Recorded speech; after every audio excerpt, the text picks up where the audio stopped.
Sometimes I hear people mock the Christian faith and they say, why is the only difference between heaven and hell believing on Jesus? That seems like a dumb requirement to get into heaven. It instantly shows me two things. Number one, they think of entrance to heaven as a formula, not a relationship. They think it's just something you say or quote or recite, rather than a living, abiding relationship. And the second thing it shows me is that they want God's gifts, but they don't really want God. I mean, think about this. If you don't want God, why would you want to live in his presence forever in heaven? You don't want to obey him?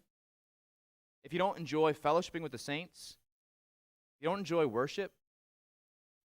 Why would you want to go to heaven forever? That's what we're going to be doing. Heaven's a great place. No doubt God has great gifts for his children, but what makes heaven great is that God is there. It's like a little kid. Don't raise your hand because I know some of y'all did this as kids. Ever have a friend growing up, and you didn't really want to play with your friend, but he had a swimming pool at his house? He had a Nintendo at his house? And it's like, man, I don't really like Johnny, but Johnny's got all the cool stuff, man. I want to go out in the four-wheeler.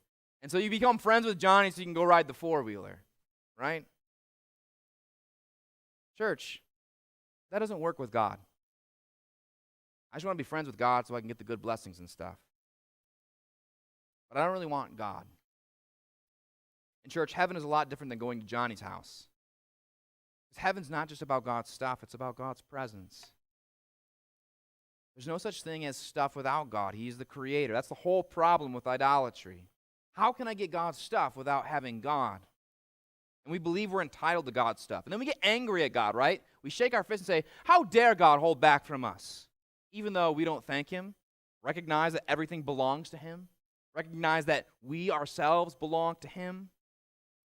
How foolish.